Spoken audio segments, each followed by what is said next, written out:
Electric field at A point on axis of circular ring, ये derivation करना है हमें। कोई भी हमने एक सर्कुलर रिंग मान ली है और इस रिंग की रेडियस है a, सेंटर है बेटा O, तो यहाँ O से कुछ डिस्टेंस पे, कितने डिस्टेंस x डिस्टेंस पे पॉइंट P है और इस P पॉइंट पे हमें इलेक्ट्रिक फील्ड फाइंड आउट करना है। तो पहले तो ये कंसिडरेशन लिख देंगे, उसके बाद इस P पॉइंट पे इलेक्ट्रिक फील्ड निकालने के लिए जैसे पूरी सर्कुलर रिंग है तो इस रिंग के हर पॉइंट को एक एलिमेंट मान लेंगे, एक छोटा सा एलिमेंट। तो आप देखेंगे अगर इस पे पूरा चार्ज Q है तो छोटा छोटा छोटा छोटा dq छोटे सारे इतने सारे एलिमेंट्स हो जाएंगे और उन सब का इलेक्ट्रिक फील्ड इस पॉइंट पे फाइंड आउट करें और सबको ऐड कर दें तो हमारा net electric field find out हो जाएगा। तो हम क्या करते हैं, यहाँ पे एक छोटा सा एलिमेंट लिया AB विच इज उस पर चार्ज है dq। तो इस dq चार्ज की वजह से इस पॉइंट पे इलेक्ट्रिक फील्ड है DE। DE कितना होगा, kq/r² होता है। तो q मतलब इसका छोटा सा चार्ज dq अपॉन यहाँ से लेके यहाँ तक के डिस्टेंस r। आप इस ट्रायंगल में देखोगे बेटा तो पाइथागोरस थ्योरम से r इक्वल्स टू ये आ जाएगा √a² + x²।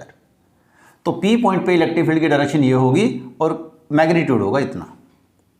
सिमिलरली अगर हम इस रिंग के जस्ट अपोजिट एंड पे भी एक dq चार्ज बिल्कुल सेम एक इतना ही एलिमेंट यहाँ पे भी मान लें जैसा हमने यहाँ पे माना था, तो इसकी वजह से इस पॉइंट पे इलेक्ट्रिक फील्ड बाहर की तरफ ऐसे होगा।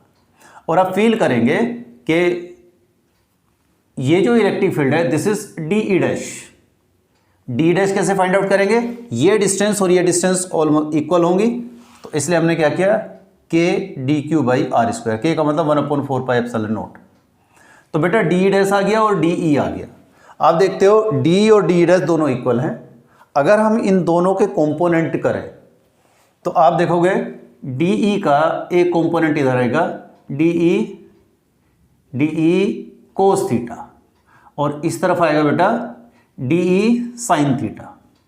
इसी तरह से इस DE' का कंपोनेंट इस तरफ DE' cos थीटा और ऊपर की तरफ DE' sin थीटा।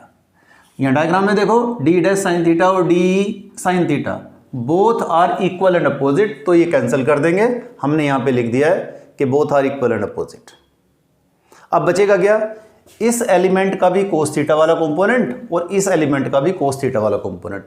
इसका मतलब ये हुआ कि जितने भी यहाँ पर एलिमेंट्स हैं उन सब का cos कंपोनेंट ही इस तरफ आएगा। तो हम क्या करेंगे, नेट इलेक्ट्रिक फील्ड निकालते वक्त हम क्या करेंगे, पहले तो एक ही एलिमेंट का जो निकाला तो एक एलिमेंट का सिर्फ cos थीटा वाला कंपोनेंट आया, मतलब DE cos थीटा। तो सभी एलिमेंट के DE cos थीटा को ऐड करेंगे, इसका मतलब आप उसको इंटीग्रेट करोगे। तो DE cos थीटा आपने निकल लिया, उसके बाद टोटल इलेक्ट्रिक फील्ड निकालते वक्त आप क्या करोगे, integration of the electric field due to a single element, जो हमने ये निकाला। तो यहां से हमने यहाँ पे पुट कर दिया बेटा ये पूरी वैल्यूज को। इसमें देखो सारी चीजें फिक्स्ड है, एक DQ ही है वेरिएबल, तो हमने इंटीग्रेशन के अंदर DQ को रखा, बाकी सबको बाहर ले लिया। DQ इंटीग्रेशन DQ का मतलब क्या है, टोटल चार्ज, इस रिंग का total charge that is Q। तो हमारा नेट इलेक्ट्रिक फील्ड आया ये। और अगर बेटा हम ये मान लें कि x की वैल्यू बहुत ज़्यादा as compare to the radius of the circular ring, तो आप देखते हो कि a बहुत छोटा है तो इसको रिड्यूस कर दो और इसको 0 की वैल्यू पुट करोगे तो E = q/4πε0x² हुआ। अब ये क्या है, आप देखते हो जैसे मान लीजिए एक चार्ज आपने यहाँ पे रखा बेटा Q, यहाँ से x डिस्टेंस ले लो तो इस पॉइंट पे इलेक्ट्रिक फील्ड कितना होगा, E = kq/r², या यहाँ पे x² हो गया। तो यही तो इलेक्ट्रिक फील्ड ये भी है, दिस इज E = k मतलब 1/4πε0x² हो गया। This electric field and this electric fields are equal.